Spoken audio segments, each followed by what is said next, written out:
j'ai dit oui à la proposition de Bernard de Chazot, comment lui dire non, de reprendre un chemin de ville.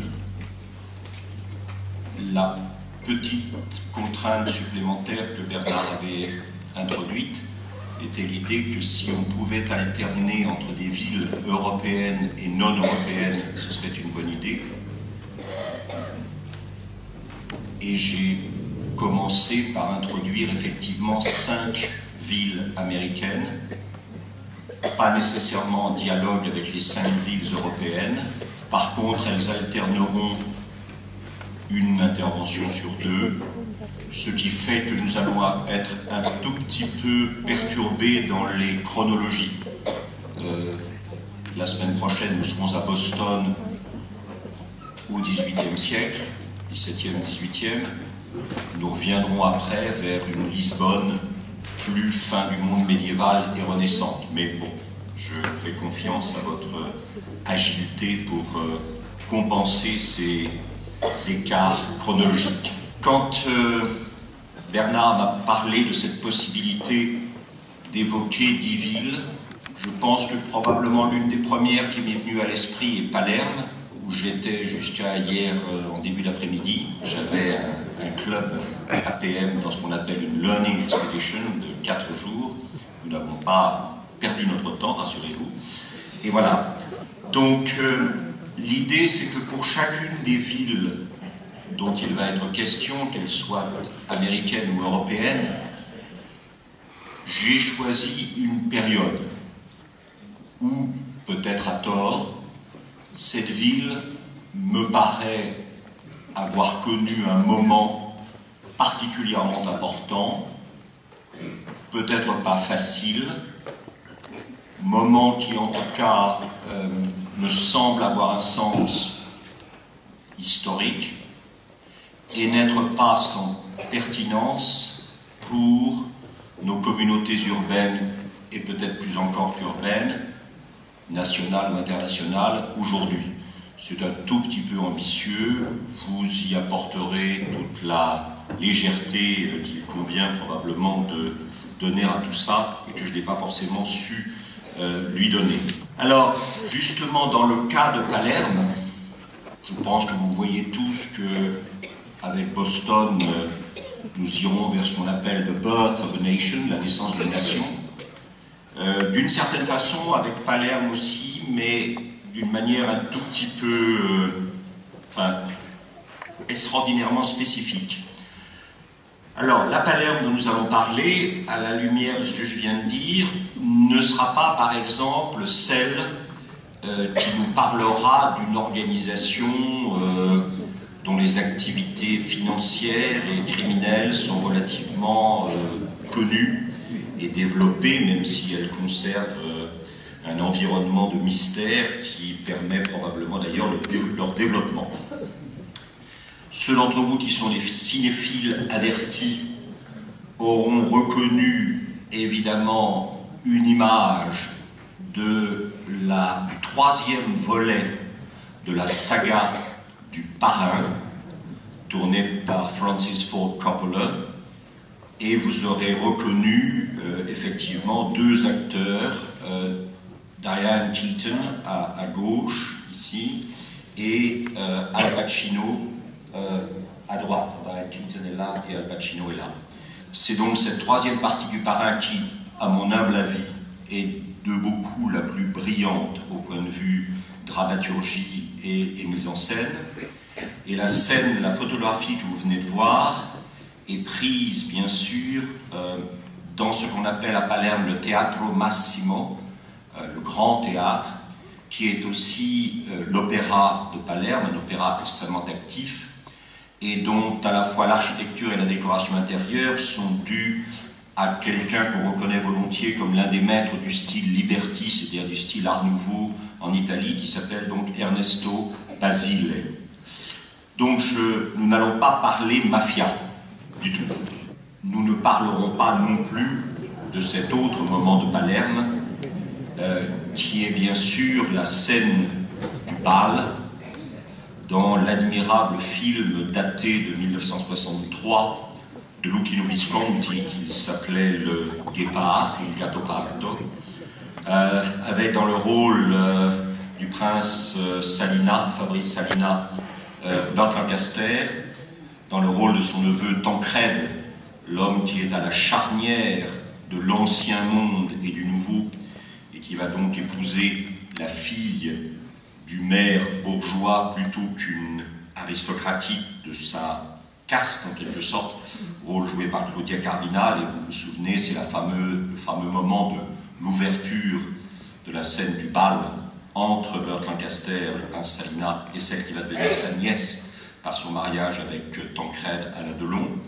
Le film a ruiné la compagnie de production, Titanus, et le film était tiré d'un roman publié à titre posthume, parce que Giuseppe Tomasi di Lampedusa ne s'était jamais résolu ou n'avait jamais pensé publier son roman, qui s'appelle Guépard. Alors, je n'ai pas résisté au plaisir de vous rapporter le nom. Giuseppe Tomasi, duc de Palma de Montechiaro, prince de Lampedusa. Il n'y a que la Sicile pour faire des choses comme ça.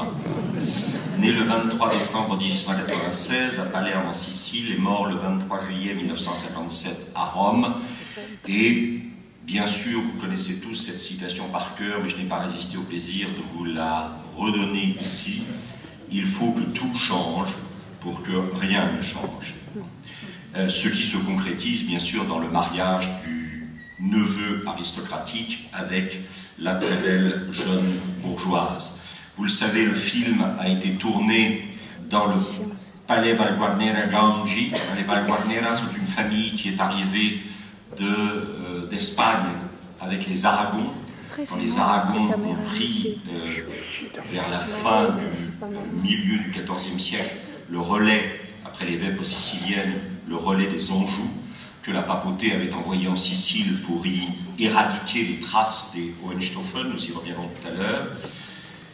Vous le savez peut-être si vous êtes allé à Palerme et si vous avez eu la chance de visiter ce palais, car c'est un palais qu'on peut visiter, qui a besoin d'être visité pour pouvoir survivre, comme vous l'expliquera cette femme assez remarquable, je dois dire une Française, la princesse, la principessa Karine Vanni Mantegna di Gangi, qui fait admirablement visiter son palais, qui est en fait celui de son mari, mais qu'elle administre avec un courage et une détermination.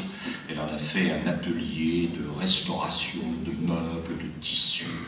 C'est un monde tout à fait étonnant. Si par hasard vous alliez à Palerme et que vous n'avez pas prévu cette visite, essayez de voir le palais. Le palais est magnifique. Il y a les souvenirs du départ qui sont très émouvants. Et puis, si vous avez la chance de faire la visite guidée par la princesse, vous verrez, c'est un moment à la fois de grande culture, de grande intelligence et aussi d'une étonnante détermination, parce qu'elle cherche à sauver ce patrimoine comme sa cousine, la princesse Valguarnera Aliata, qui elle vit à Bagheria, au contact direct de la mafia, dans des circonstances pas très faciles. Et donc tout ça est un côté un peu étonnant de l'histoire de la Sicile qui, voilà, pour ceux d'entre vous qui se souviennent du Guépard, vous vous souvenez probablement de cette extraordinaire petite galerie des glaces où sur les grands poufs, les jeunes filles en robe longue, en robe de soirée, attendent d'être invitées par leur cavalier à danser dans le salon qui est situé effectivement de l'autre côté de cette galerie des glaces.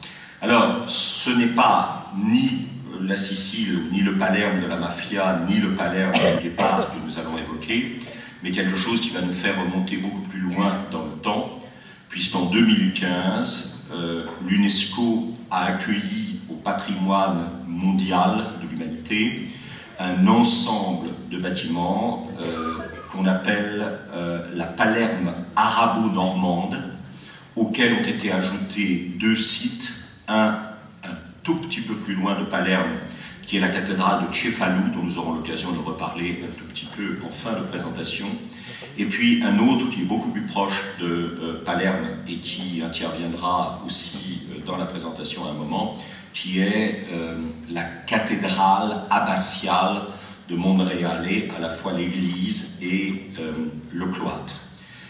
Alors, plusieurs personnes m'ont dit qu'elles souhaitaient que je donne et ça me paraît tout à fait normal, quelques indications bibliographiques pour pouvoir poursuivre, bien sûr, si le sujet vous intéresse, vos lectures, votre réflexion. Je ne prétends absolument pas épuiser, loin de là, tous les aspects du sujet que nous allons aborder ensemble aujourd'hui. Et donc, je me permets de vous soumettre 3 orientations bibliographiques majeures. Il y en aura une autre en cours de présentation.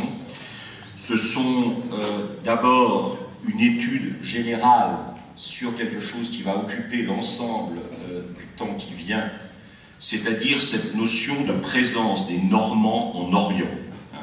Pierre Aubé est probablement, avec Henri Bresque, le seul spécialiste qui nous reste en France de cette période, c'est-à-dire, on va essayer d'expliquer comment des gens venus de Normandie, donc en fait des héritiers des Vikings, se sont retrouvés créateurs d'empires en Orient, le premier géographiquement de ces empires étant la Sicile, dont on ne peut pas dire qu'elle soit orientale, mais qui est en même temps souvent considérée comme la porte de l'Orient, à la fois un Orient du Sud, vers le Maghreb, et un Orient de l'Est, bien sûr, vers le Levant. Le livre est très remarquable, comme tout ce que fait Aubé. Vous voyez d'ailleurs que l'illustration de couverture des empires normands d'Orient est la même que celle de sa biographie consacrée à Roger II de Sicile, sur lequel nous allons revenir tout à l'heure. Effectivement, Roger II est le cas absolument remarquable et éblouissant d'un monarque normand qui a régné sur la Sicile. Nous y revenons dans un instant.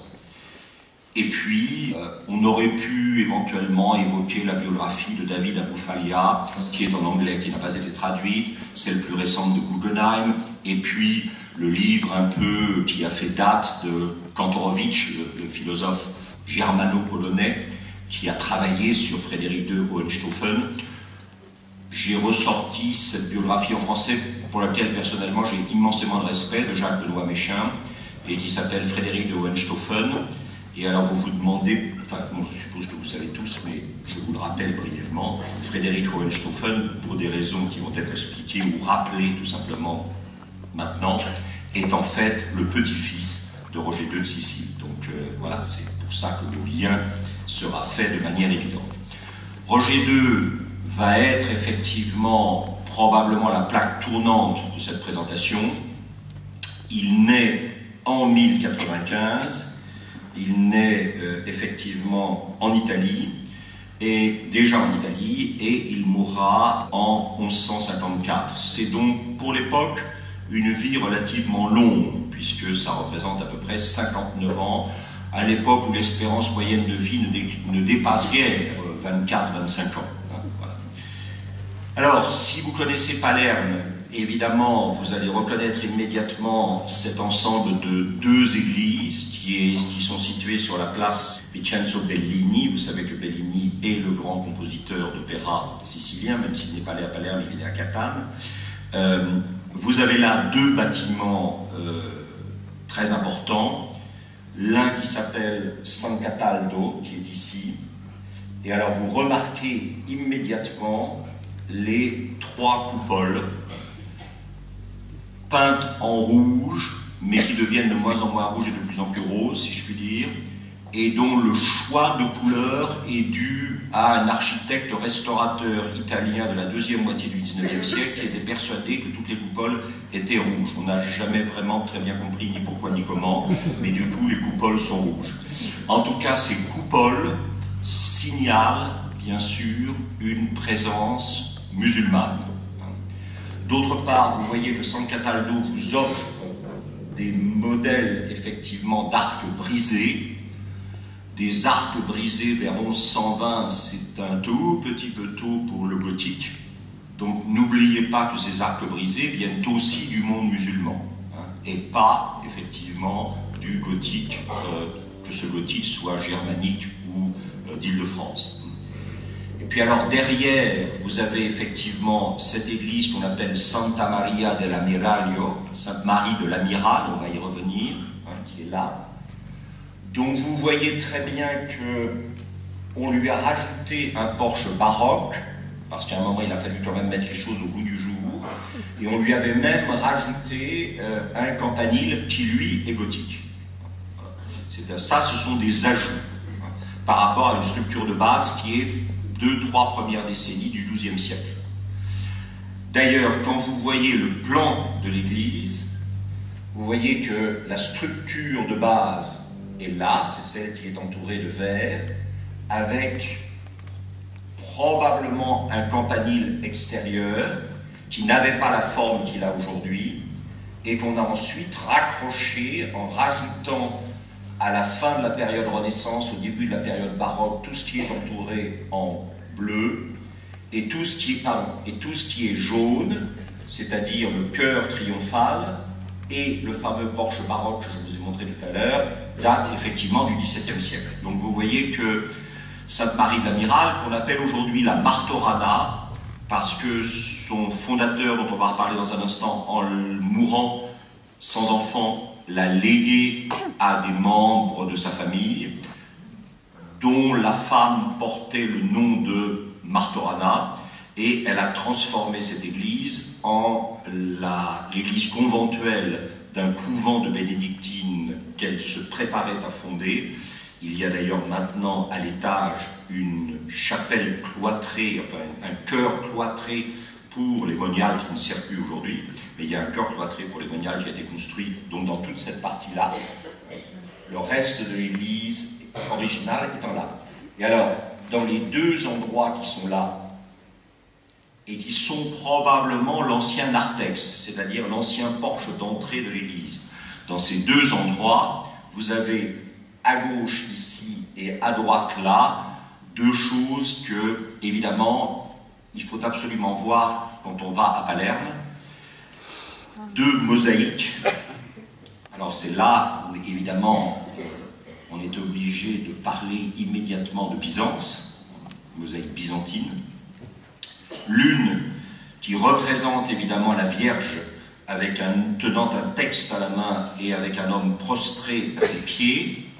Je vous en montre un détail qui est important, c'est-à-dire que, attention, la Vierge n'accepte le cadeau que lui fait ce personnage de l'église dont nous venons de parler, et ça c'est le texte que l'on peut lire en grec, dans lequel la Vierge accepte le cadeau et lui accorde sa protection, que parce que vous voyez son fils en haut à droite l'autorise à le faire.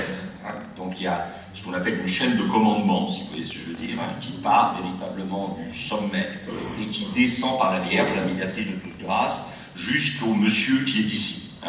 Alors le monsieur qui est ici, le voilà, il s'appelle tout simplement Georges d'Antioche. On le connaît à la cour du roi Roger II de Sicile comme l'amiral, mais le mot amiral, je vous rappelle, vient de l'arabe émir.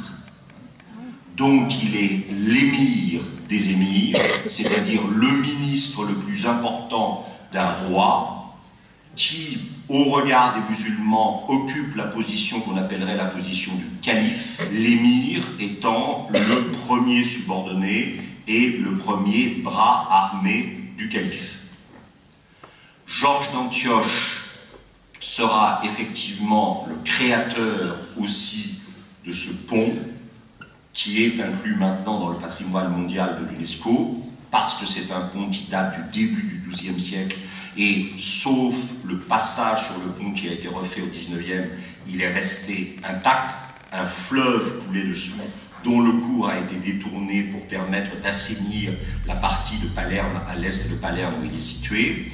Et si nous revenons vers Saint-Georges de l'Amiral ou Martorana, vous voyez que, évidemment, le chœur est complètement caractéristique de quelque chose qui est à la fois byzantin et ravennate. Vous trouveriez ceci à Ravenne au 5e siècle, mais vous le savez, Ravenne, c'est la tête de pont de la présence byzantine, Empire romain d'Orient, dans l'Empire romain d'Occident. Donc il est normal que c'est absolument somptueux.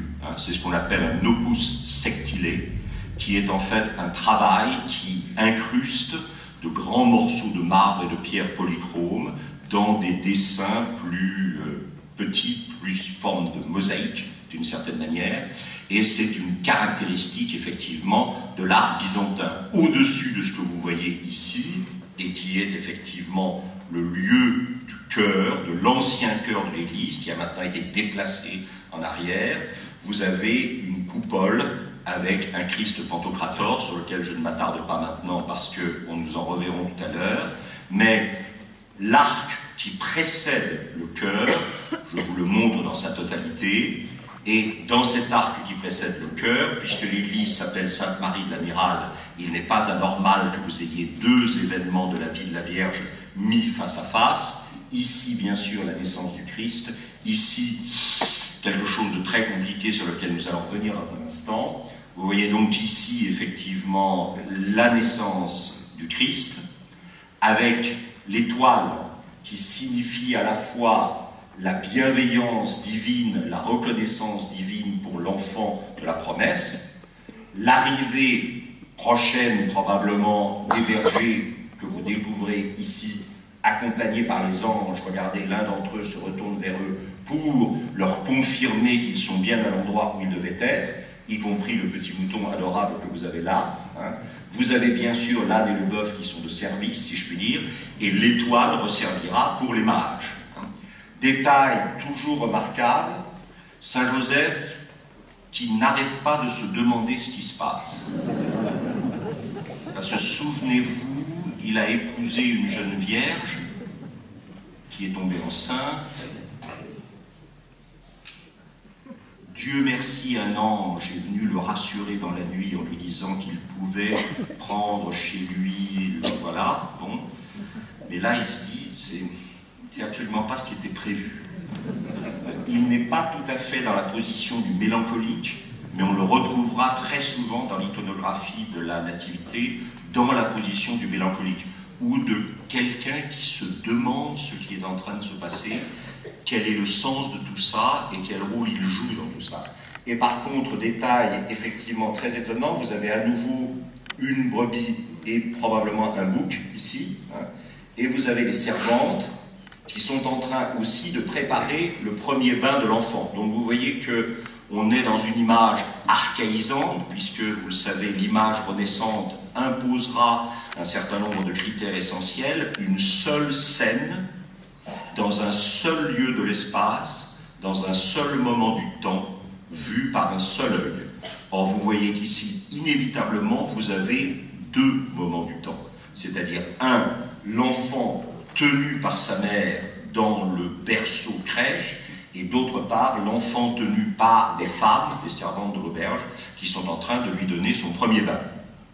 Et puis, en face, nous l'avons dit, ce moment évidemment très problématique théologiquement. Vous le savez, il faudra attendre le milieu, enfin le début de la deuxième partie du XIXe siècle pour qu'au moins du côté de l'Église catholique, apostolique et romaine, les choses soient clarifiées, à savoir évidemment la doctrine de l'Immaculée Conception. C'est-à-dire que si la Vierge est destinée à être le lieu où s'incarne Dieu, elle ne peut pas connaître le péché originel. C'est ça l'Immaculée Conception. Ce qui n'est pas la même chose que la conception virginale du Christ, mais je fais confiance à votre agilité théologique pour avoir résolu tout ça. La grande question étant de savoir si la virginité de la Vierge se prolonge dans le post-partum ou non, et là aussi je vous fais confiance pour savoir tout ça parfaitement. Voilà. Et donc, si la Vierge a été conçue sans péché, peut-elle mourir? Non, puisque le salaire du péché, c'est la mort. Or, comment pourrait-elle connaître le salaire du péché, puisqu'elle a été conçue sans péché, par sa mère Anne, avec probablement l'aide de son père Joachim. Et là, il y a un très gros problème, c'est-à-dire, où s'en va-t-elle? Et comment y va-t-elle? Est-ce simplement son âme qui s'élève au ciel avant toute autre âme, pratiquement, ou est-ce que, voilà, bon, ça, c'est très mystérieux. Et vous le savez, ça a conduit à des débats théologiques sans fin que Pie XII a finalement tranché dans la doctrine prononcée ex cathedra de l'Assomption de la Vierge. Là aussi, nous sommes au début de la deuxième moitié du XXe siècle.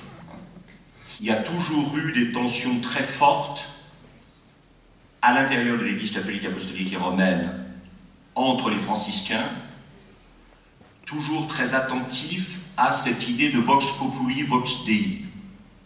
L'esprit parle par le peuple. Et donc, si le peuple affirme ce qu'on appelle l'Assomption, c'est-à-dire qu'elle serait montée au ciel avec son corps et son âme, anticipant par là la résurrection universelle qui ne pourra venir qu'au dernier jour, hein, si le peuple sent ça, le peuple ne le sent pas sans que l'esprit travaille le peuple. Et donc, voilà, il faut aller dans ce sens-là. Les dominicains sont beaucoup plus réticents.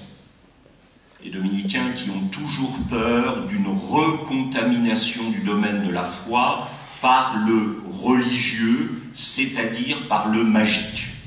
Et donc, pour eux, il y a une sorte de réticence. Si vous connaissez bien votre Venise, le chef-d'œuvre du jeune Titien qui s'appelle l'Assomption de la Vierge n'est pas dans la grande basilique nord de Venise, la basilique de Saint-Jean et Saint-Paul, Zanipolo, Giovanni et Paolo, qui appartient aux dominicains.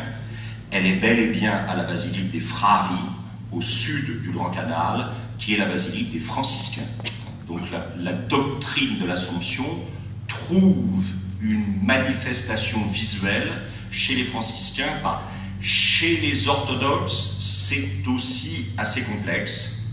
L'idée étant que le corps a dû rester là, vous le voyez d'ailleurs, mais que le Christ, que vous reconnaissez bien sûr, est descendu au moment de la mort, recevoir directement l'âme de sa mère sous la forme d'un bébé enveloppé, emmailloté, ce qu'on appelle l'animula, pour l'emmener tout de suite au ciel, de manière à ce qu'elle ne puisse en rien être touchée par aucun aspect d'expiation ou de punition, le purgatoire, quoi que ce soit. Pas possible. Voilà.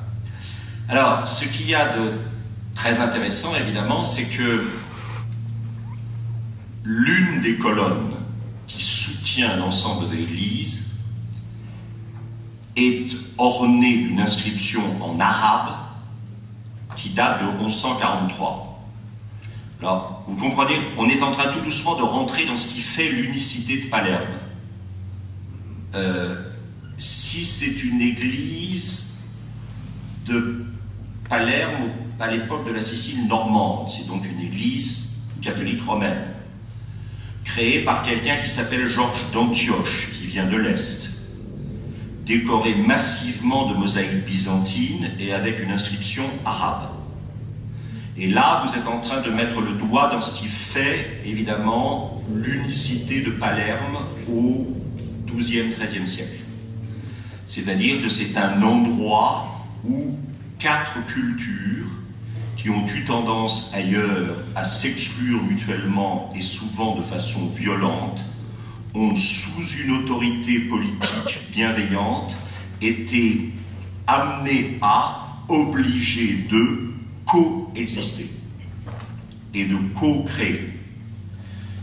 Quand j'ai dit tout à l'heure que j'avais choisi des villes dont la leçon pour l'époque contemporaine me paraissait importante, vous comprenez peut-être que cette obligation de coexister et de co-créer entre des cultures diverses sous un pouvoir politique fort n'est peut-être pas entièrement sans rapport avec ce que nos sociétés traversent aujourd'hui. Nous venons de voir Georges d'Antioche, qui est donc là. Il a son exact pendant symétrique de l'autre côté. Et ce pendant symétrique, le voilà.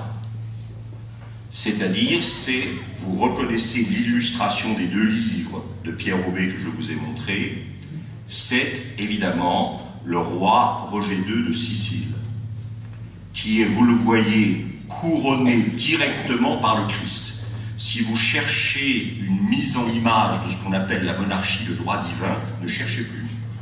Vous l'avez trouvé.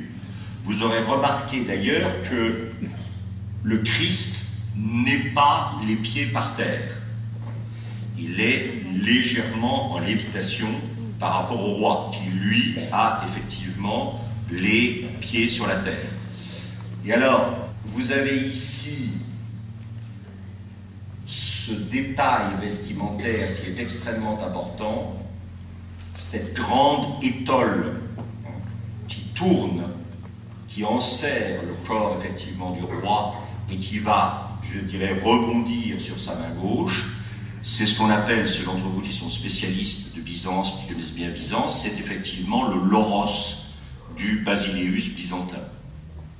Donc, Roger II de Sicile se fait volontairement peindre dans le costume et les attributs d'un empereur byzantin. Alors que très honnêtement, il n'est pas plus byzantin, en tout cas que moi, et probablement que la plupart d'entre nous. Il y a donc là un aspect extrêmement important. Vous le savez, dans tout exercice du pouvoir, il y a le fonctionnement dialectisé de ce qu'on appelle l'identité et le rôle, le visage et le masque. Le masque n'est absolument pas à prendre ici dans son sens d'opacité, de dissimulation. Au contraire, le masque, c'est ce qui révèle le rôle, comme dans toutes les sociétés théâtrales.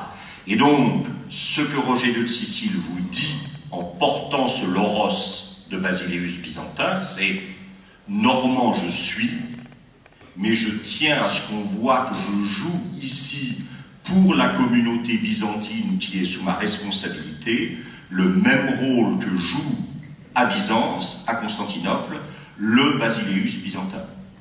Le Basileus byzantin ici, c'est moi. C'est clair. Et si ça ne suffisait pas, vous avez évidemment un détail extrêmement intéressant, c'est-à-dire que vous avez ici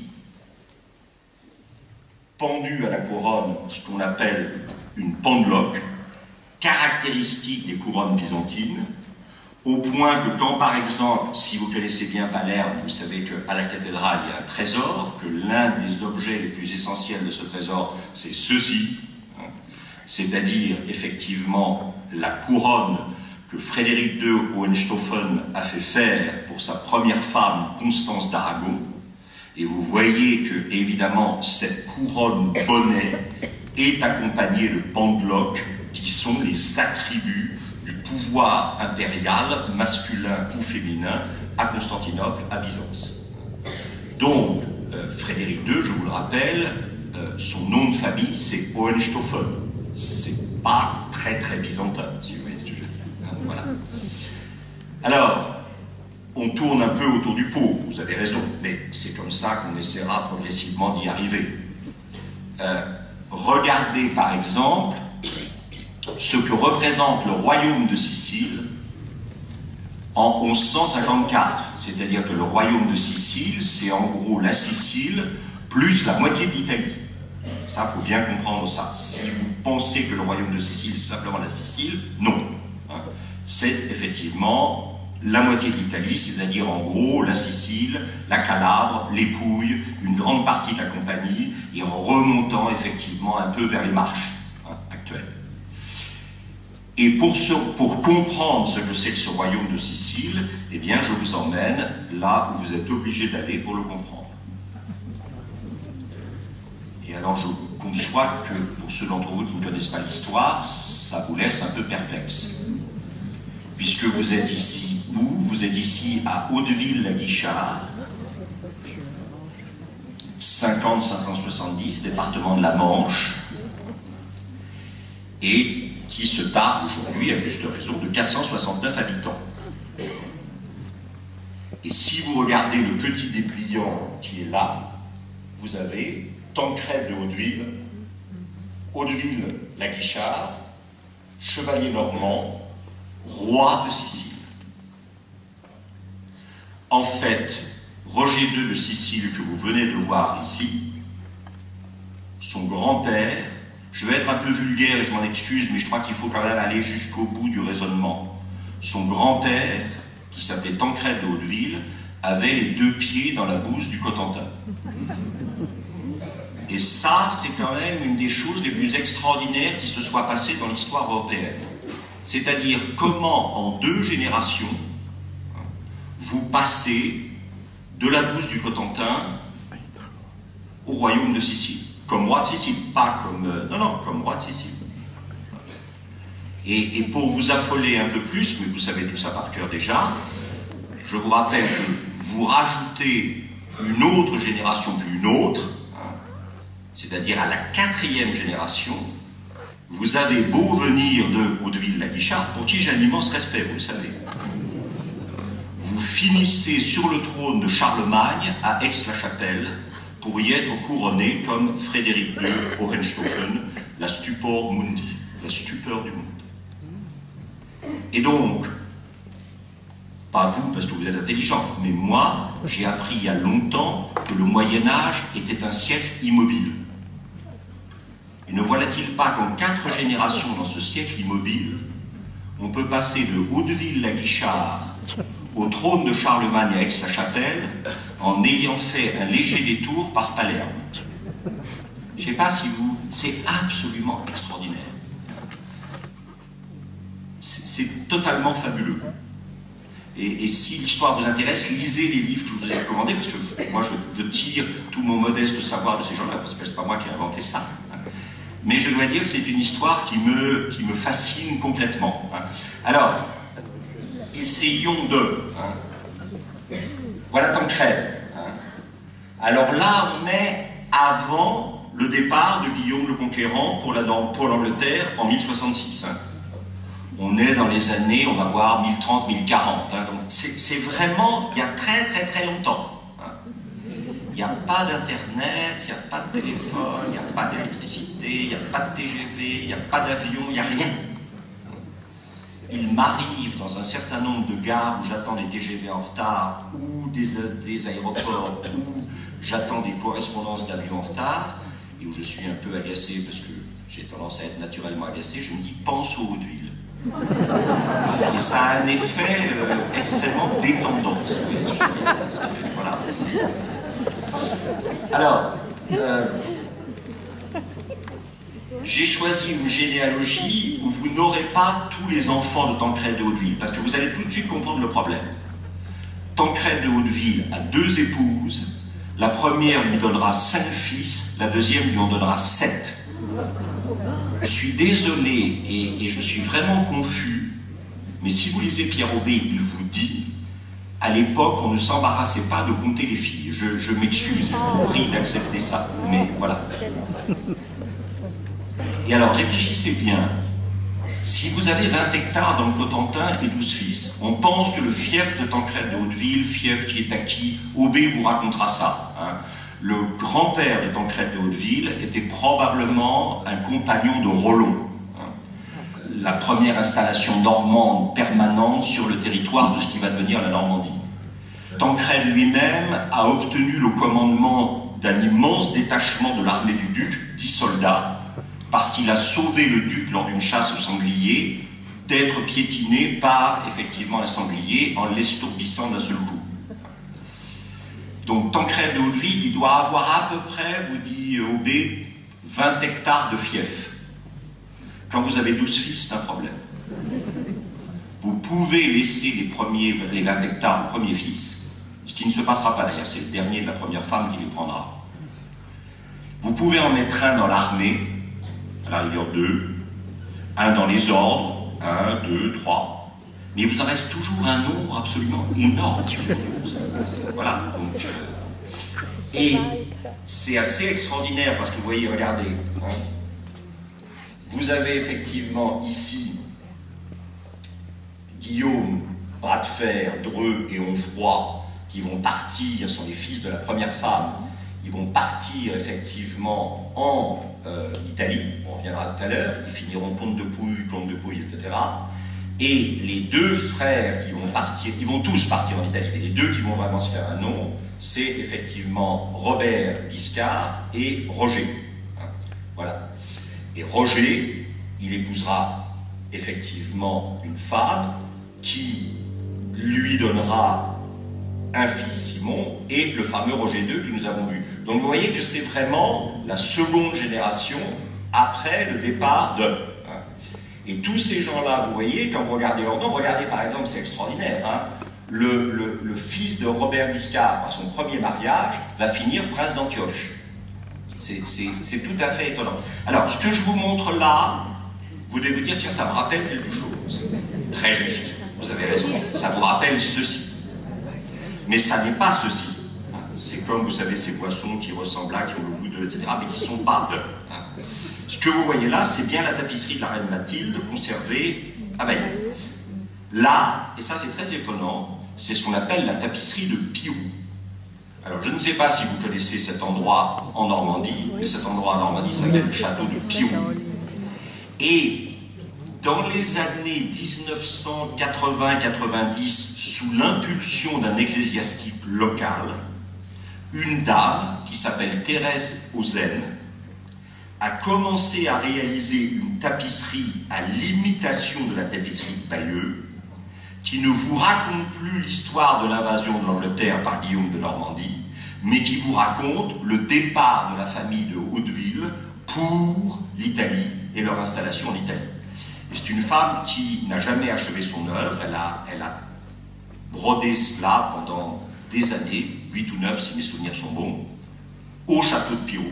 C'est aujourd'hui présenté au château de Pirou, ça vaut la peine effectivement, si vous passez dans cette région-là, de vous y arrêter pour voir ça.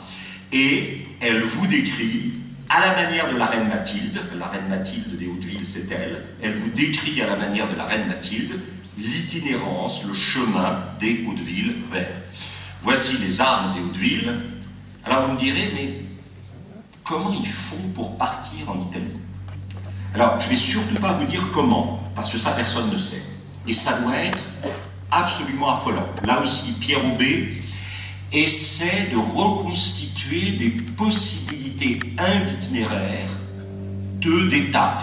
Où est-ce qu'ils s'arrêtent? Pourquoi? Comment? Qui les nourrit? Qu'est-ce qu'ils emmènent avec eux? Est-ce qu'ils sont tous à cheval? Est-ce qu'ils partent? Enfin, et encore une fois, regardez le Cotentin d'aujourd'hui et les Pouilles, c'est quand même pas exactement la porte à côté.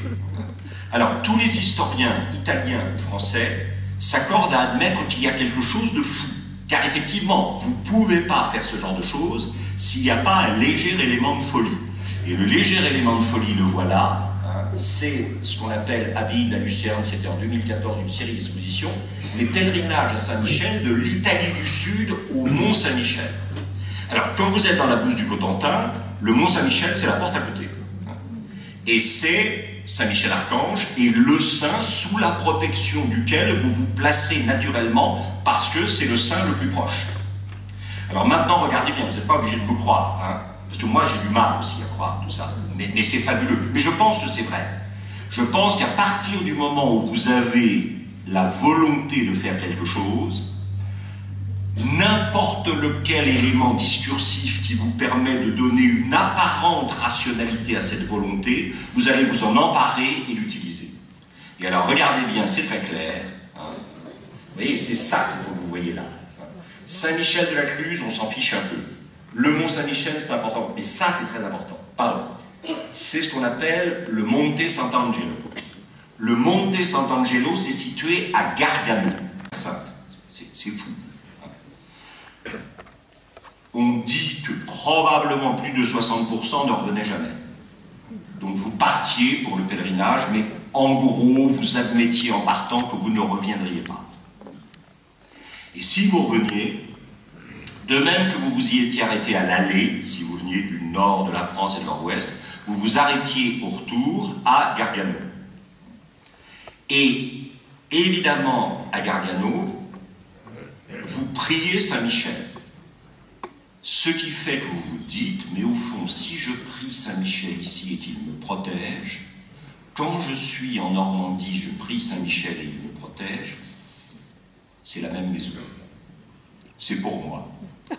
Et ça, Pierre Aubé pense que ça a joué un rôle fondamental pour la famille des Hauteville. Cette idée de nous allons vers une terre qui est placée sous la protection de Saint-Michel, nous sommes sur une terre qui est placée sous la protection de Saint-Michel. Si vous me dites que c'est un argument justifiant a posteriori tout et n'importe quoi, je vous le concède volontiers. Mais je crois que la rationalité humaine a besoin d'arguments a posteriori pour justifier ses intuitions les plus fortes et les moins rationnelles. Et alors tout ça débouchera finalement, si vous voulez, sur la constitution de ça. Hein, parce que tout ce que vous avez là, le royaume de Germanie, tout ce que vous avez là, le royaume de Sicile, ici, ça sera le point d'aboutissement du pouvoir des anciens Normands devenus en partie Hohenstaufen en Europe. C'est-à-dire qu'ils auront un immense morceau en Europe du Nord, un immense morceau en Europe du Sud, et qui prendront en tenaille le pape. Et ça, le pape ne leur pardonnera pas, on y reviendra brièvement tout à l'heure. À l'époque, le sud de la Sicile est une mosaïque de principautés jalouses les unes des autres, et qui n'arrivent pas à s'entendre pour faire pièce à qui? Pour faire pièce, parce que là, ça c'est important. Hein. Ici, nous sommes dans l'Italie en l'an 1000. En l'an 1000, c'est-à-dire au début du XIe siècle, qui va voir le mouvement des Hautes-Villes, les deux éléments de la botte, c'est-à-dire une grande partie des Pouilles et la Calabre, sont occupés par l'Empire byzantin. Donc Constantinople possède ça. Selon les Normands, vont les chasser. La Sicile est un émirat placé sous la responsabilité directe du bey de Tunis. Et donc, vous avez une Sicile qui est musulmane. Et donc, vous avez en plus de ça la principauté de Capoue, la principauté de Bénévent, le duché d'Amalfi, la principauté de Salerne. Inutile de vous dire que tout ça se bouffe le nez à terre à laine. Et en plus, vous avez deux présences résolument hostiles à la porte. Et c'est comme ça que, plus encore probablement que par la référence à Saint-Michel, va être justifié l'exode ou la mise en route des Hautes-Villes. Les Hautes-Villes sont des soldats de fortune, ce sont des mercenaires, auxquels très probablement des gens qui étaient revenus de pèlerinage et qui étaient passés par cette Italie du Sud complètement morcelée entre principautés rivales et jalouses, ne parvenant pas à s'entendre contre les Byzantins ni contre les Arabes, ces gens-là ont probablement, au retour de Terre Sainte, guerroyer pour faire de l'argent au service de ces principautés rivales, et une fois rentrés en Normandie, ils ont dit aux jeunes générations, vous pouvez partir là-bas, il y a du travail. C'est-à-dire que si vous savez vous battre, vous allez voir. Alors, vous partez pas parce que vous savez vous battre et pour de l'argent. Vous partez pour Saint-Michel, bien sûr, hein, ça c'est clair, il faut le savoir. On ne part jamais simplement pour de l'argent, il faut qu'il y ait quelque chose de... Voilà. Et donc, ils vont s'en aller. Guillaume, Bras de Fer et Drogon, les deux fils aînés, vers 1035. Là aussi, inutile de vous dire qu'on n'a pas de date précise. Hein. Il n'y a rien qui nous dit tel jour, à telle heure, ils sont montés sur leur chevaux, ils sont partis. Non, vers 1035, on pense. 31 ans avant Guillaume le Conquérant pour l'Angleterre. Et, encore une fois, les jours de grand soleil de la côte française, Guillaume le Conquérant pouvait voir où il allait. Quand vous partiez de Hauteville-la-Guichard pour les Pouilles, vous ne pouviez pas voir où il y allait, même avec, vous alliez même avec beaucoup de soleil. Hein, c'est vraiment... Voilà. Ensuite, ils ont été suivis par Onfroy vers 1044. Et là, on sent, hein, ils partent probablement quand ils ont entre 15 et 20 ans. Jusqu'à l'âge de 15 ans, ils restent à la maison, puis entre 15 et 20 ans, ils s'en vont. Et donc, les 5 premiers fils, sauf le dernier, puis les 7 suivants, voilà. Et alors, vous avez effectivement ici Guillaume Bras de Fer, Dreux, Onfroy, qui vont se succéder. Hein. Guillaume Bras de Fer meurt en 46, c'est son frère Dreux qui lui succède en 46. Il meurt en 51, c'est son frère qui lui succède en 51. Et évidemment, ensuite, on va continuer la tradition, c'est-à-dire que les frères cadets, ceux qui sont du deuxième mariage, vont effectivement venir prendre le relais des frères aînés. Ici, vous avez Robert Guiscard, qui veut dire Robert le Rusé, qui est le fils aîné du deuxième mariage de Tancrède de Hauteville. Hein. Et effectivement, il arrive vers 1046. Et alors là, c'est extrêmement important, parce que Robert Guiscard va être le premier qui, au concile de Melfi, va recevoir effectivement du pape Nicolas II le droit de porter le titre non plus de comte, mais de duc. Et là, c'est vraiment de duc à roi, il n'y a presque plus rien. Hein, et souvenez-vous, Charles le Téméraire a usé son énergie, a essayé de se faire créer roi de Bourgogne alternativement par le pape et l'empereur. Il n'y est jamais parvenu. Hein. Les Hauteville, eux, oui, bien sûr. Hein, voilà. Et là, vous avez effectivement Guiscard, Robert Guiscard, que vous voyez ici, Guiscardo, hein, qui est en train de se soumettre la Calabre, car au départ, ils n'occupent que les Pouilles, et ils vont gagner un peu vers l'ouest et vers le sud en récupérant la Calabre. Hein. Voici donc effectivement la seule image qui nous reste du pape Nicolas II déposant la couronne ducale sur la tête de Robert Guiscard, le quatrième des fils de Tancrède de Hauteville, à régner à exercer son pouvoir sur les Pouilles, auquel il a ajouté la Calabre. Hein. Si on admet qu'ils sont partis vers 1034, en 25 ans, ils sont sortis du Cotentin pour devenir effectivement duc des Pouilles. C'est absolument étonnant. 25 ans pour sortir de la totale obscurité. Encore une fois, je m'excuse, c'est un peu idiot. S'il y a des amis du Cotentin ici qui ne m'en veulent pas, mais c'est vrai que c'est quand même un espace radicalement rural, si vous voyez ce que je veux dire. Et c'est ce qui fait son charme. Ce qui ne les empêche pas de posséder à Coutances une des plus belles cathédrales auxquelles les Hauteville ont contribué avec l'argent de la Sicile, il ne faut jamais oublier. Hein, parce qu'il y a eu des retours sur investissement quand même. Hein. Et c'est vrai que, voilà, en 25 ans, de Hauteville à Guichard, un couronnement ducal par pape. C'est quand même très très étonnant. Hein. Et ça continue, hein, avec Roger, bien sûr, qui arrive vers 1057. Hein. Et là, alors c'est là où se passe quelque chose de très important. Quand Robert Guiscard voit arriver son jeune frère, Roger, il se dit, le problème, c'est qu'on a tout pris. Tant qu'il y avait des choses à prendre, on pouvait toujours laisser venir les petits frères. Parce qu'ils pouvaient toujours se tailler un petit fief ici, un petit bout par là, etc., etc. Mais à partir du moment où moi, Robert Guiscard, je suis duc des Pouilles, et où j'ai la Calabre, qu'est-ce qu'il va vouloir, mon frère, là? Et alors c'est là où Robert Guiscard, vous savez, le Guiscard, je vous l'ai dit, veut dire le rusé, c'est là vraiment où il est très rusé. Il lui dit, surtout, toi qui arrives du Cotentin, ne regarde pas la Calabre et les Pouilles. Non, non, c'est pas très bien, puis maintenant on est usé, on s'y est habitué, etc., etc. Mais par contre, alors, va là au sud, il y a un truc qui s'appelle le détroit de Messine, regarde de l'autre côté, il y a une île plutôt sympa. Et ça, c'est l'intelligence de Robert Guiscard. Robert Guiscard a très bien compris que tant qu'il conquérait les Pouilles et la Calabre, on pouvait en faire venir régulièrement, parce que c'était pas grave, il y aurait toujours quelque chose à partager. Mais qu'à partir du moment où les Pouilles et la Calabre étaient unis sous une seule tête et une seule main, la sienne, reconnue de surcroît par l'autorité pontificale, il fallait détourner les regards de ceux qui allaient arriver maintenant vers autre chose. Et c'est là où Robert Guiscard lui a dit, je t'aide, je vais avec toi, je t'aide, mais si on arrive à récupérer quelque chose, alors tu prends ce qu'on a récupéré et tu ne reviens plus ici.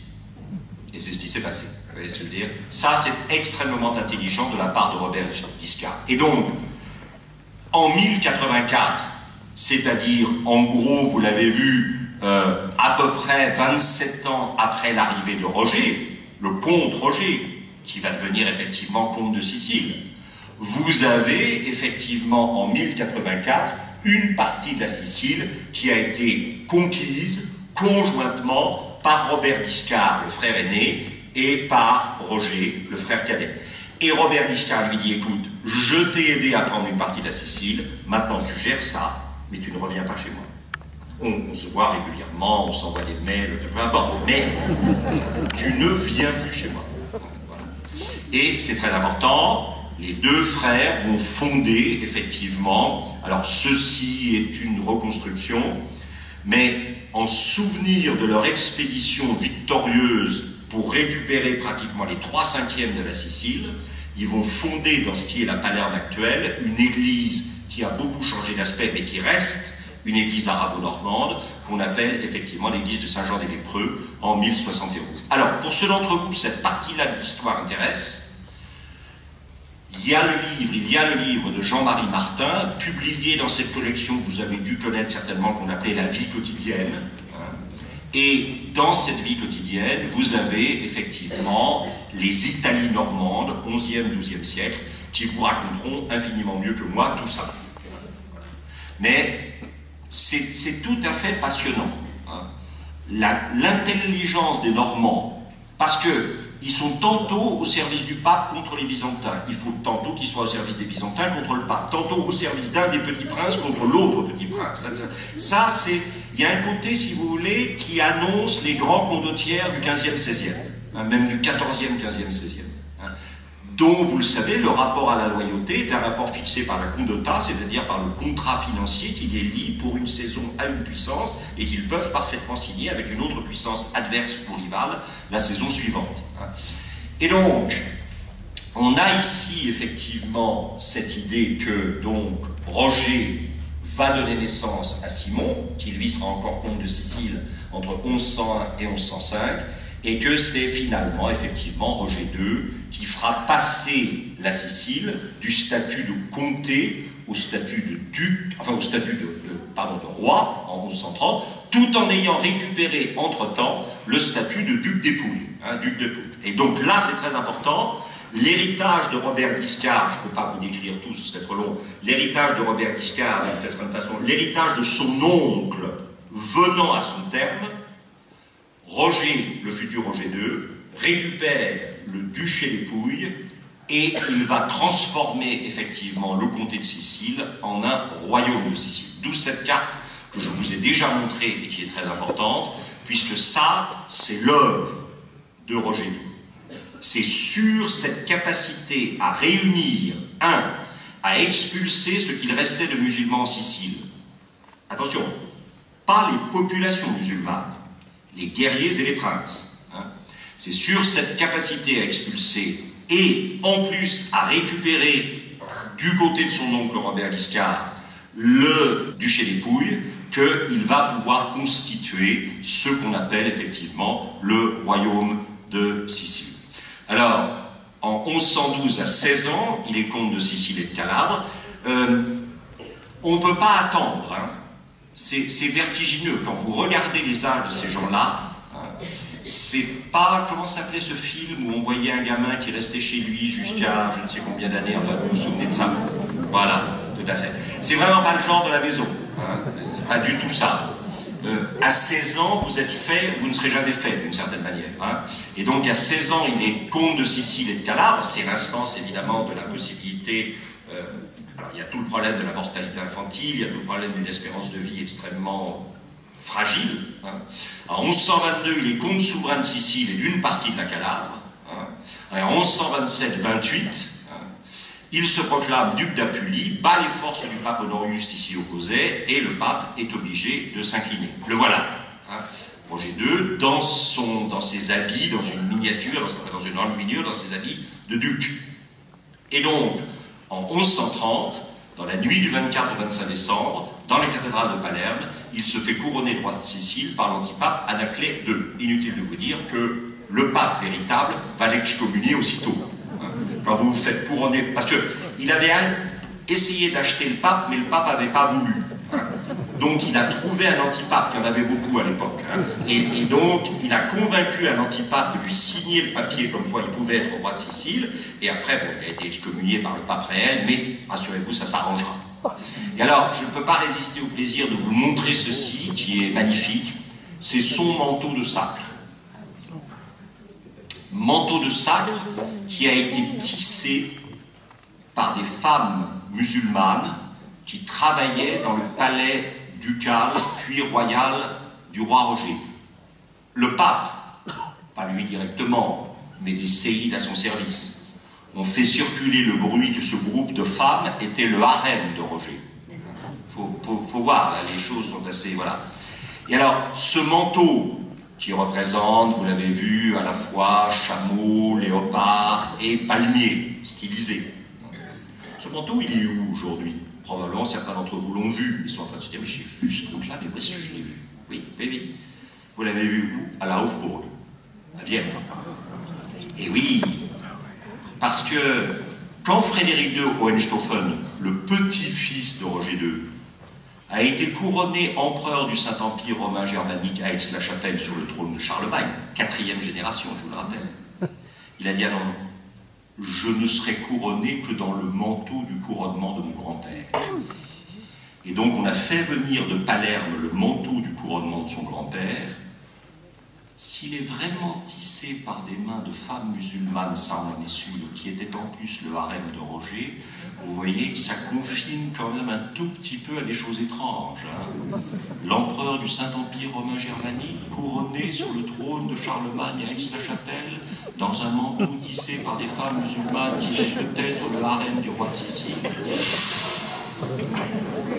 Ma grand-mère n'eût pas aimé ça. Mais on vit dans un monde qui est... Voilà, et c'est comme ça. Hein. Inévitablement, étant le manteau de couronnement des empereurs du Saint-Empire germanique, il échouera aux Habsbourg. Et c'est pour ça qu'il est aujourd'hui, bien sûr, à la Hofburg. Hein. Revenons à partir de ce royaume de Sicile de 1154 à notre Italie du Sud en 1112. Alors, comment est-ce que... Ça, c'est très important. Ça ne se passe pas à Palerme. Mais je voudrais que vous regardiez cette carte où vous avez ici une petite ville qui s'appelle Ariano.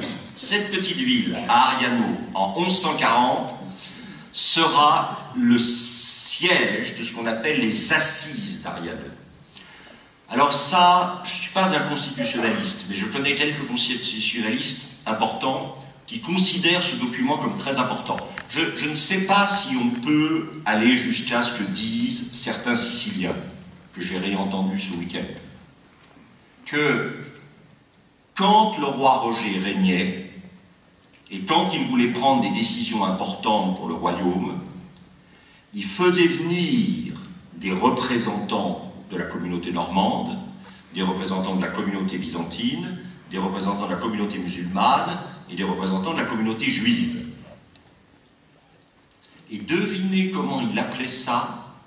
Il appelait ça le fait de les faire parlementer entre eux.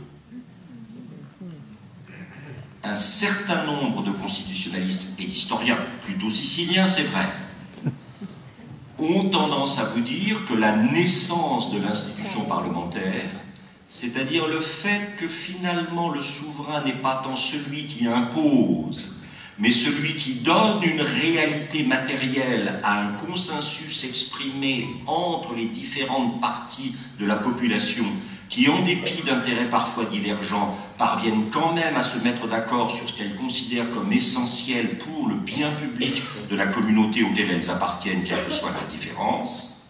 Cette idée donc que le souverain n'impose pas, mais le souverain donne une réalité matérielle à ce qui est la volonté conjointe des communautés qui forment effectivement le corps national, ce serait en Sicile, sous le règne de Roger II, que ces choses-là seraient apparues non pas de manière théorique, mais de manière pratique pour la première fois. En tout cas, c'est peut-être ça qui a conduit Roger II en 1140 à quand même donner une forme textuelle à cette chose-là.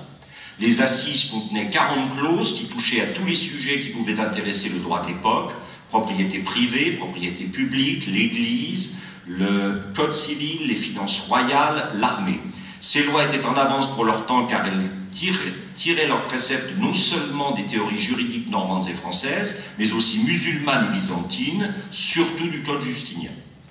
Il s'agissait donc de rappeler les devoirs publics dont l'exécution garantissait le respect des droits privés. Ça, c'est magnifique.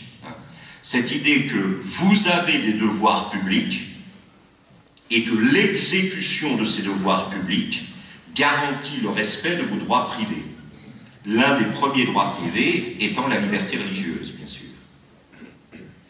Et deuxièmement, que tout ceci ne peut fonctionner que si le gouvernement est fort.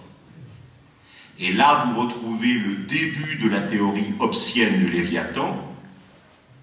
Pour que les violences qui sont à l'œuvre dans la communauté ne débouchent pas sur une violence intercommunautaire, il faut que cette violence, c'est-à-dire la force, soit assumée entièrement par l'État. Si l'État, c'est ce qu'on appelle le Léviathan, hein, si l'État n'assume pas cette force, alors évidemment, les violences intracommunautaires se déchaîneront. Alors, ce que vous voyez là, c'est ce qu'on appelle le palais des Normands, avec au premier plan, vous retrouvez les petites coupoles qu'on voit partout. Hein. Ça, c'est ce qu'on appelle Saint-Jean-des-Ermites, on y reviendra brièvement tout à l'heure. C'est un des endroits les plus charmants et les plus délicieux de tout Palerme, où effectivement résidait le chapelain et confesseur du roi. Le roi résidant, lui, dans un bâtiment qui a malheureusement énormément changé et qui est effectivement le palais des rois normands. Alors, ceux d'entre vous qui connaissent Palerme, je suis désolé, vous allez devoir subir quelques minutes d'enthousiasme débordant à propos de ce qui est pour moi un des plus beaux bâtiments de toute l'Europe occidentale, et qui est ce qu'on appelle la chapelle palatine, c'est-à-dire la chapelle du palais du roi des rois normands, construite par le roi Roger, dont il n'a pas vu la fin des travaux, puisqu'il est mort dans la fin des travaux, mais c'est une chapelle qui, évidemment, se présente immédiatement comme un lieu marqué par la mosaïque byzantine, et des mosaïques byzantines absolument superbes, où vous avez évidemment au-dessus de ce qui est ici le trône du roi, hein, vous avez évidemment en droite ligne le Christ. Hein, le Christ est assis sur son trône, le roi est assis sur son trône sous le roi. Ça reste une monarchie de droit divin, mais souvenez-vous de ce que nous avons dit sur cet aspect de rassembler les communautés et les faire, voilà. À droite du Christ, évidemment, Saint-Pierre, à gauche, Saint-Paul, et évidemment toutes... Alors, c'est très intelligent parce qu'en fait, dans la mosaïque du fond, Saint-Pierre est à droite, Saint-Paul est à gauche. Néanmoins, par rapport au cœur, Saint-Pierre sera à droite, donc évidemment de l'autre côté, etc. Vous avez compris. Voilà. Et vous avez les miracles de Saint-Pierre qui sont représentés, comme par exemple Saint-Pierre en prison, qui est libéré évidemment par un ange de sa prison. C'est la fameuse scène où Saint-Pierre s'en va, où il va tomber nez à nez avec le Christ sur la voie romaine, auquel il va dire « Où vas-tu dominer hein, où vas-tu Seigneur hein. ?» Voilà, alors la chair et le candélabre destiné à recevoir le cierge pascal qui est là, est absolument magnifique. Vous retrouvez l'opus sectilé d'une rare qualité. Alors vous voyez, c'est ça qui est extraordinaire, au fond, ce qui est le miracle de Palerme, c'est cette capacité de faire travailler les gens au plus excellent de leur capacité. Vous voyez ce que je veux dire ?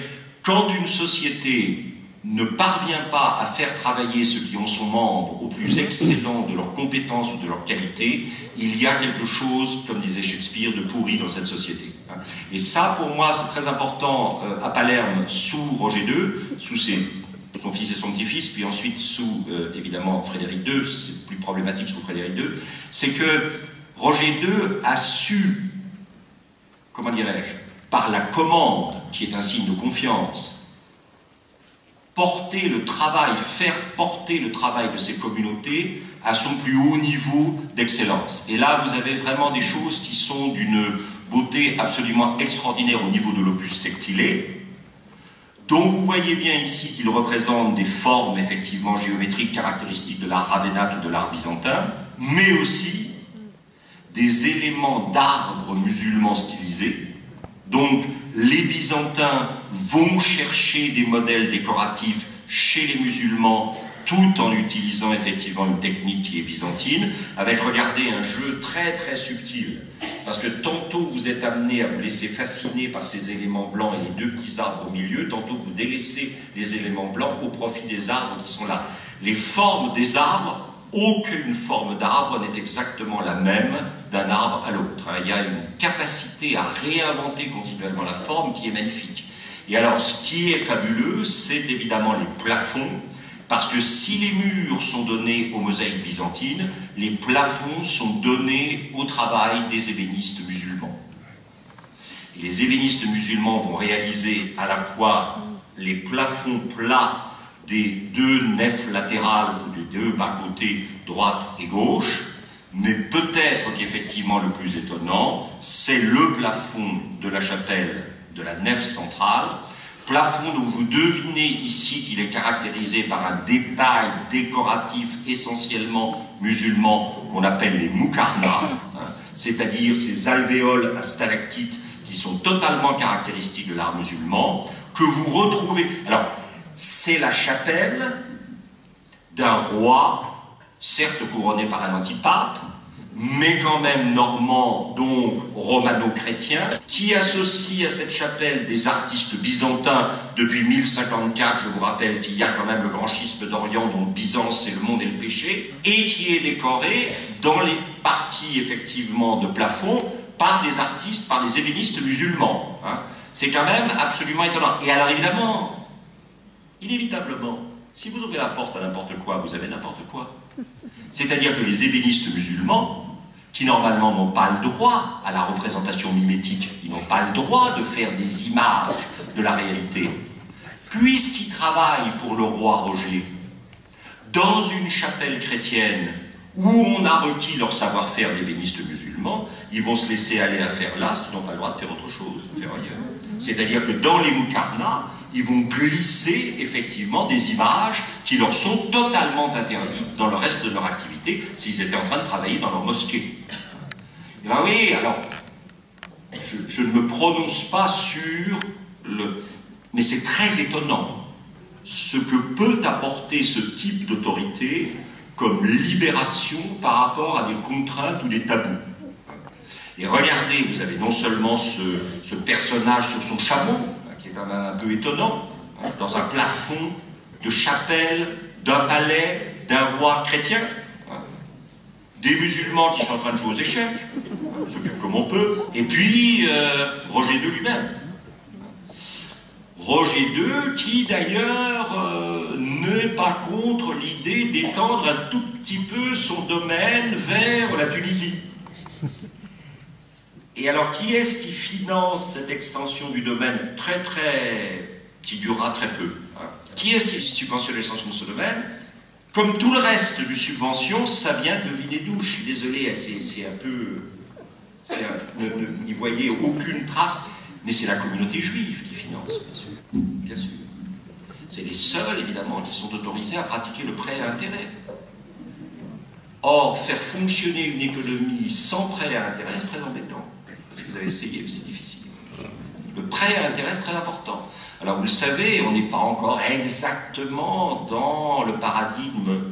Attention, ça c'est très important, parce que dans un dîner en ville, ça peut vous valoir les 10 secondes de silence pendant lesquelles vous allez pouvoir placer tout ce que vous n'avez pas pu placer depuis le début de repas. C'est ce qu'on appelle un paradigme aristotélo-thomiste. Ce qui veut dire que saint Thomas, s'appuyant sur Aristote, dit le prêt à intérêt ne peut pas être autorisé. Parce que Aristote nous dit que seul le vivant peut se reproduire. Or, l'argent n'est pas vivant, donc il ne peut pas se reproduire.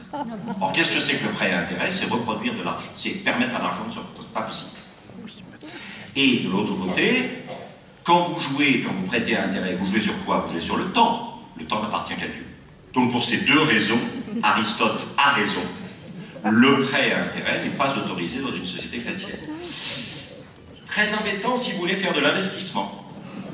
Je n'ai pas beaucoup de notions d'économie, mais à force de rencontrer des chefs d'entreprise plusieurs fois par semaine, je comprends bien que l'investissement a aussi un petit rapport avec l'intérêt. Et là, évidemment, c'est vraiment casse-pied. Donc, et là encore une fois, je cite, puisque les Juifs sont de toute façon destinés à aller en enfer, puisqu'ils sont un peuple déicide, on va les charger du prêt à intérêt. C'est assez cruel. Hein. C'est pas Roger II qui fait ça, c'est parce qu'on fait ça dans toute la chrétienté à l'époque. Faudra attendre, alors ça je vous le dis à tout à l'heure, il faudra attendre le concile de Florence et l'arrivée d'un philosophe grec, gémiste Platon, à la cour de Côme l'Ancien de Médicis, qui cherche depuis des années quelqu'un qui lui est tout... Parce qu'il est banquier, Côme de Médicis. Hein. Donc si vous êtes banquier et que vous ne pouvez pas prêter intérêt, vous avez un problème, comme disait vous savez qui. Hein. Et donc... Côme l'Ancien va même consacrer un couvent, la création d'un couvent, le couvent de San Marco, décoré à fresque par Fra Angelico, parce qu'il espère qu'en échange du couvent, Eugène IV reconnaîtra le droit de prêter à intérêt. Eugène IV accepte le couvent et dit il n'est pas question de prêter à intérêt. Côme l'Ancien est un peu déçu. Et ça n'est qu'avec l'arrivée de ce philosophe grec qui s'appelle Gémiste Platon, que Gémiste Platon leur dira il suffit de changer de paradigme. Si vous abandonnez votre paradigme aristotélo-thomiste complètement dépassé et que vous passez à un paradigme néo-platonicien, Dans la République, Platon vous dit qu'il faut toujours rémunérer le risque. Qu'est-ce que vous faites quand vous prêtez de l'argent? Vous êtes en train de prendre un risque. Donc il est normal que votre risque soit rémunéré. Florence est devenue néo-platonicienne en une nuit. C'est clair. Et donc, vous voyez, c'est ça qui est étonnant. Hein. Roger II est un personnage étonnant parce qu'il va savoir comment combiner les talents et les dons de communautés extrêmement différentes au service d'une œuvre commune, ce qui va permettre d'apaiser la plus grosse partie des tensions entre ces communautés. Je disais il y a quelque temps à quelqu'un, tant qu'on ne les fera pas construire, ils feront reconnaître leur existence en détruisant. Et je veux dire, quand des gens dans une communauté ont le sentiment qu'ils ne peuvent pas participer à la construction de cette communauté, ils manifestent leur existence en contribuant à sa destruction. Ça, c'est vraiment le grand défi du politique. Faire en sorte que des gens différents puissent se voir reconnaître un rôle dans la construction d'une communauté.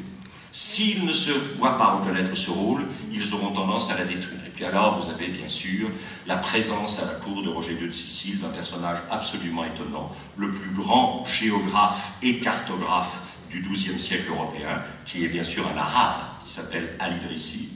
Ça, c'était la carte du monde, l'image du monde qu'on se faisait à l'époque, hein, garantie par, évidemment, Isidore de Séville. Hein. Isidore de Séville qui pensait que, voilà, vous avez les 4 points cardinaux, le nord, l'est, le sud. Vous avez, évidemment, tout autour la Mare Oceanum. Qu'est-ce que vous avez? Vous avez 3 continents, avec l'Asie, l'Europe, l'Afrique, et au milieu, vous avez, en taux, le Mare Magnum, Sive Mediterraneum. Vous vous dites, mais qui sait les noms des 3 là, les 3 mots qu'il n'a pas lus? Ben oui, les 3 mots que je n'ai pas lus, c'est Sem, Yafet et Cam. Alors ceux d'entre vous qui sont encore allés au catéchisme à l'époque où on apprenait un peu d'histoire sainte plutôt que de tenter d'être gentil avec ses petits camarades, ce qui ne marche jamais. Mais l'histoire sainte, ça permet quand même, quand on essaie de lire un peu les images, Sem, Cam et Yafet, vous savez, ce sont les 3 fils de Noé. Voilà. Et donc, à quoi ça sert d'avoir 4 continents, puisque à la sortie du déluge, de toute façon, il n'en fallait que 3, un pour chaque fils de Noé. Mais ça, c'est ce qu'on appelle une vision dogmatique du monde. C'est-à-dire que le texte sacré nous dit qu'à la sortie du déluge, il reste forcément que 3 hommes en dehors de Noé et de sa femme, ce sont ses 3 fils. Donc, Dieu a forcément créé 3 continents, un pour chaque fils de Noé. C'est pas la peine de s'embarrasser d'un 4e et d'un 5e, alors là, c'est n'importe quoi. Vous voyez, ça, c'est ce que j'appelle une vision dogmatique du monde. Il y a des gens qui aujourd'hui sont tentés par une vision dogmatique du monde. Hein. Ils n'ont pas besoin d'ailleurs de retourner à la Bible pour ça, mais c'est assez clairement une vision dogmatique du monde. Il faut toujours se méfier des visions dogmatiques du monde, comme elles méprisent le réel, elles conduisent toujours à des choses très graves. Et là, vous avez une carte qui est celle d'Al-Idrissi, qui ressemble quand même beaucoup plus au monde tel qu'il est que celle-là, si vous voyez ce que je veux dire. Et Al-Idrissi, c'est peut-être lui, on n'en est pas sûr, hein, là, en train de dessiner. Et regardez, c'est lui qui a fait cette carte. Hein. Dans les fameux Stabula Rogeriana, le livre de Roger. Il l'a écrit pour le roi Roger II de Sicile. Et ça s'appelle, le sous-titre, Livre de voyages agréables dans des pays lointains, en 1138, c'est-à-dire 8 ans après le couronnement de Roger. Et vous voyez, c'est assez étonnant, parce que, évidemment, le nord est en bas et le sud en haut, ce qui est la caractéristique de toutes les cartographies musulmanes. Tous les cartographes musulmans mettent le nord en bas et le sud en haut. Mais ce qui est très très émouvant, c'est que vous avez pour la première fois, c'est encore très frustre bien sûr, mais c'est émouvant, vous avez pour la première fois une représentation du monde qui est fondée non pas sur le dogme, mais sur l'expérience. C'est-à-dire que Al-Idrissi s'est promené partout dans la Méditerranée, entre Cordoue, entre Fès, entre Palerme, etc. Et de ses voyages à travers l'ensemble de la Méditerranée, il a déduit une sorte d'organisation de l'espace méditerranéen. C'est la première carte que nous ayons de la Méditerranée. Et en ça, elle est beaucoup plus proche de cette carte-ci qui est par Fra Mauro, un moine camaldule vénitien, qui lui bénéficiait non pas de ses propres voyages, mais des voyages de la famille Polo. Marco, son père et son oncle. Et donc ce que vous voyez là, c'est le reflet d'une expérience du monde qui n'est plus limitée au bassin méditerranéen, mais qui s'en va vers l'Empire du Milieu, et qui est... Ça, ce sont des cartes qui sont fondées sur l'expérience et pas sur le dogme. Alors, dans le Palais des Normands, vous avez un autre endroit absolument magnifique, qui est ce qu'on appelle la salle du roi Roger, qu'il n'a jamais vue, parce qu'elle a été créée en son honneur par son fils, Guillaume Ier, qui lui a succédé, et où vous avez des choses absolument somptueuses. Vous avez vu le plafond, et vous voyez évidemment les cerfs affronter la chasse, les pans affrontés, qui nous rappellent d'ailleurs les pans affrontés des tombeaux de Ravenne. C'est très très curieux de voir comment cette tradition est absolument essentielle dans l'art byzantin. On les retrouve ici au fond magnifiquement. Hein. Et ensuite, évidemment, les héritiers de Roger, ça c'est classique. Hein. Vous commencez à Versailles et vous finissez au hameau de la Reine. C'est-à-dire que plus vous êtes installé dans le pouvoir, plus vous allez essayer d'échapper aux obligations de ce pouvoir en déplaçant le lieu du pouvoir d'un endroit où le corps public est tout seul vers un endroit où le corps privé pourrait être tout seul. Hein. Vous le savez, ça c'est Kantorowicz, la théorie des deux corps du roi. J'aurais parlé de lui à propos de Frédéric de Hohenstaufen. Hein. Mais tout leader a deux corps, un corps public et un corps privé. Hein. De l'organisation harmonieuse de la cohérence entre corps public et corps privé dépend souvent la légitimité. Parce que si le corps public est entendu comme disant quelque chose que le corps privé est vu comme ne faisant pas, il y a un léger problème, si vous voyez ce que je veux dire. Donc ça, c'est très important. Dans tout exercice du pouvoir, il y a toujours une tendance à essayer d'échapper au lieu où n'existe que le corps public pour créer des lieux où le corps privé va pouvoir se réfugier. La Ziza, ce palais que vous voyez ici, c'est éminemment le palais du corps privé de Guillaume Ier, le fils de Roger II, qui aujourd'hui n'est plus en très bon état, il a été en partie reconstruit.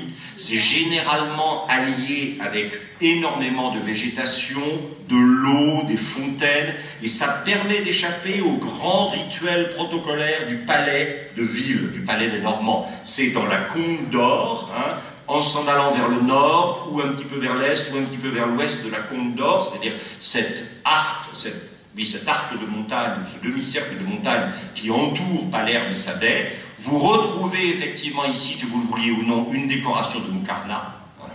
Donc vous avez dans ce palais d'un roi normand qui cherche un lieu où le corps privé puisse respirer par rapport aux contraintes du corps public, vous avez évidemment des références à l'architecture, à la décoration musulmane.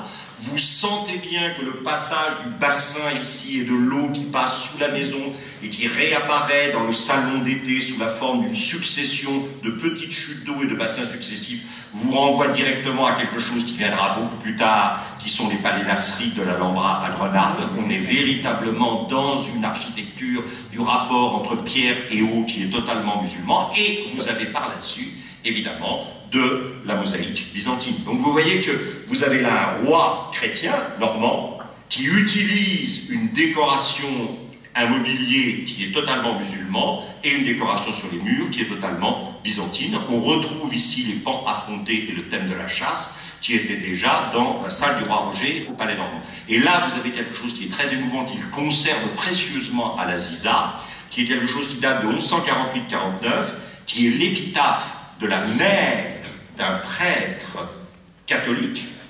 romano-normand, et cette épitaphe est écrite en 4 langues, c'est-à-dire en grec, en latin, en hébreu et en arabe. Donc on a la trace en 1148-49 d'un document qui n'a rien à voir avec le pouvoir, hein. C'est un prêtre, il veut rendre hommage à sa mère et dire combien elle a été une mère étonnante et merveilleuse, et il fait sculpter d'une certaine manière cette pierre tombale, décorer cette pierre tombale, décor complètement, effectivement, byzantin. Et vous avez ici les 4 langues, latin, grec, vous avez ici effectivement l'hébreu, et là, l'arabe. Les 4 langues, voulues par un prêtre pour l'épitaphe de sa mère. Hein. Et ici, vous avez un autre endroit qui s'appelle la Kouba, qui est une autre, effectivement, résidence de campagne, mais à 5-6 km du centre de Palerme, hein, voulu non plus par Guillaume Ier, le fils de Roger II, mais par son petit-fils Guillaume II en 1180, et les reconstitutions d'archéologues nous laissent à penser que vous aviez ça. C'est-à-dire la Kouba ici, à laquelle on arrivait par l'allée triomphale qui est là, vous aviez une première pièce, un salon de réception, une deuxième pièce, et à partir de la deuxième pièce, toujours ce désir de privatisation du corps privé du souverain. Le souverain pouvait s'en aller en bateau jusque vers la Kouboula, où il n'était accompagné que par quelques musiciens et poètes qui lui disaient des vers et lui faisaient de la musique. Cette Kouboula, on la retrouve perdu dans les faubourgs de Palerme. Il faut vraiment que vous ayez un chauffeur de car qui sache où c'est. Je vous recommande la Sénégal Vincenzo, qui sait parfaitement où c'est, avant de l'avoir fait avec moi. Donc, voilà. Et vous avez ce moment extraordinaire de grâce qui très probablement est la Kubula de la Kuba démontée et reconstruite dans un autre coin, et qui est caractéristique effectivement pour un souverain. Alors, Roger de lui-même s'était fait construire un palais à l'est de Palerme, qu'on appelle le palais de Mare Dolce, de la douce mer. Hein. Ce palais portait le nom à l'époque de Genoardo, Yanat al-Ard en arabe, le palais ou le paradis des roses. Hein. Et alors, regardez ce qu'il en reste aujourd'hui. Oui, ça, c'est le grand problème du patrimoine. C'est-à-dire que si pour une raison ou pour une autre, vous avez des gens qui ne sont pas soucieux de la préservation du patrimoine, la grande pesqueria, la grande pêcherie de Roger Dieu de Sicile, aujourd'hui, elle est réduite à ce stade-là. Et c'est quand même assez sinistre. Alors, vous le savez, Guillaume II, le petit-fils, va vouloir rivaliser avec la cathédrale construite par l'archevêque de Palerme. Il va vouloir créer sa propre cathédrale pour bien montrer que le pouvoir de l'Église est limité par celui du roi qui garantit l'harmonie entre les communautés, alors que l'Église apostolique et romaine voudrait pouvoir effectivement tenir à l'écart ceux qui ne lui appartiennent pas. Et donc il va construire cette église, cette basilique magnifique de Monreale. Hein, regardez, c'est le roi Guillaume qui offre. Et la Vierge la reçoit, garantie en ça par la main de Dieu, regardez, qui apparaît ici et qui bénit la Vierge acceptant la cathédrale. Vous avez toujours cette chaîne de commandements qu'on avait vue dès le début. Hein. Et alors, parmi toutes les mosaïques de Monréal, et les plus extraordinaires sont probablement celles-ci, hein, où vous avez effectivement à la fois la création du soleil, hein, la création de la lune et la création de la terre, qui est bleue. Le monde est bleu comme une orange. Assez étonnant.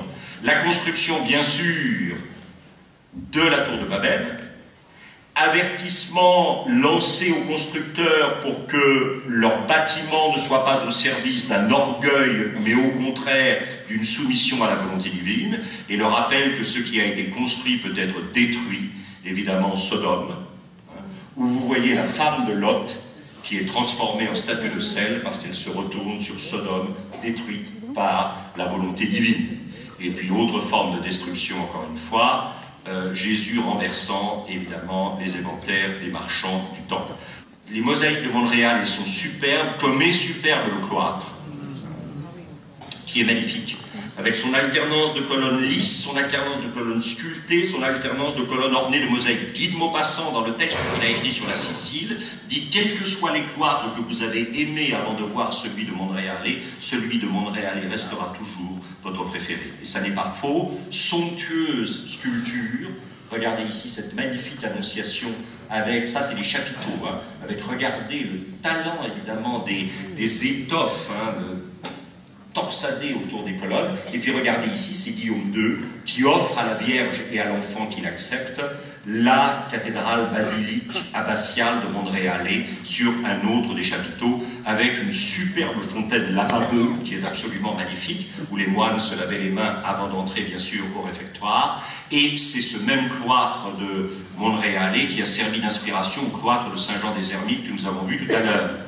Et alors ce qui est magnifique, c'est qu'à Monréal ou à Palerme, vous avez des chevets de cathédrales qui sont décorés de décors islamiques, réalisés avec des incrustations de pierres basaltiques dans des apprêts, effectivement, posés sur les briques. C'est quand même très, très étonnant.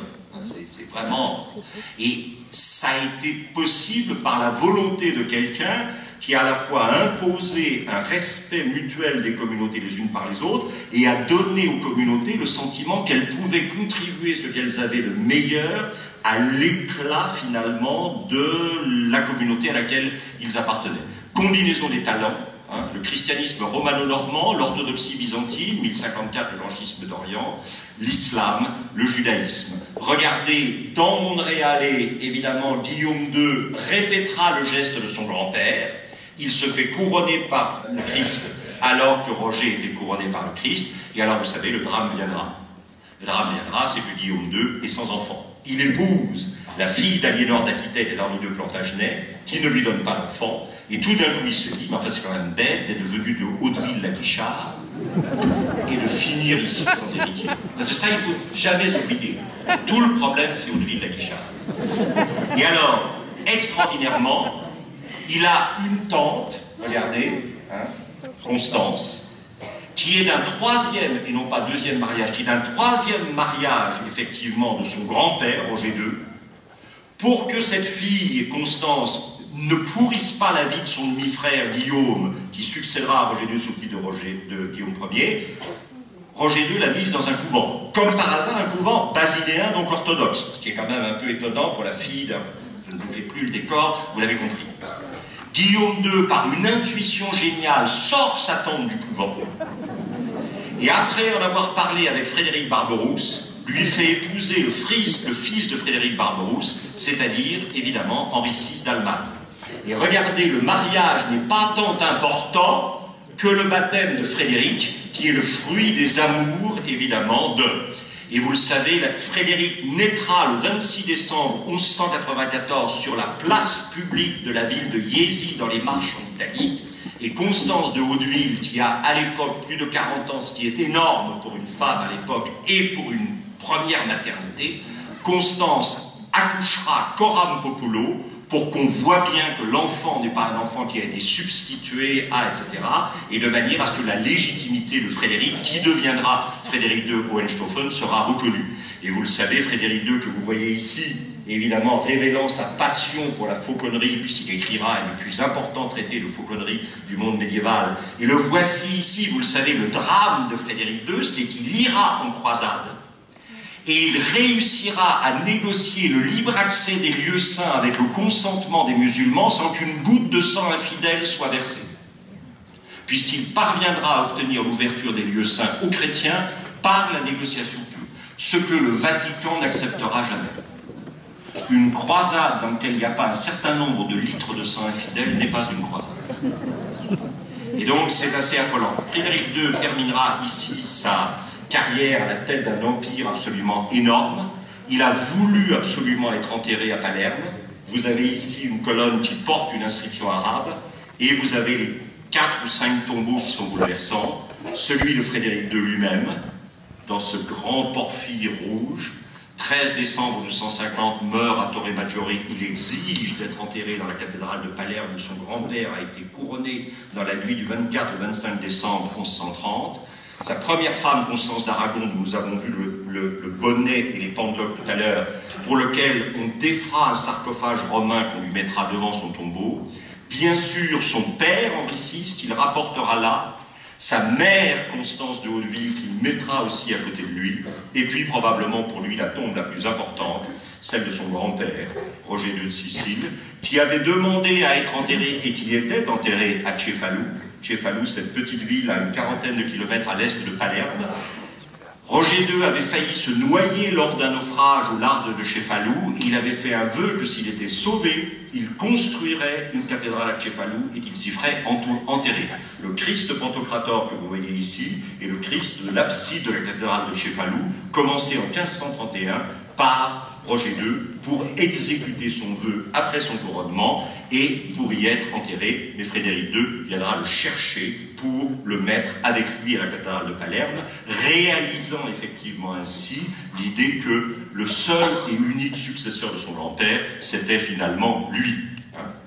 Le tombeau de Roger II, en 1231, Frédéric II promulguera les constitutions de Melfi, qui sont la reprise effectivement des assises d'Ariano tout à l'heure, dont nous avons parlé tout à l'heure, et en constituant l'État moderne par les constitutions de Melfi, il créera l'université de Naples, d'où sortiront les hauts fonctionnaires non nobles qui appliqueront la politique effectivement de Frédéric II. Je n'ai pas résisté au plaisir de revenir une dernière fois vers le village. Je vous remercie.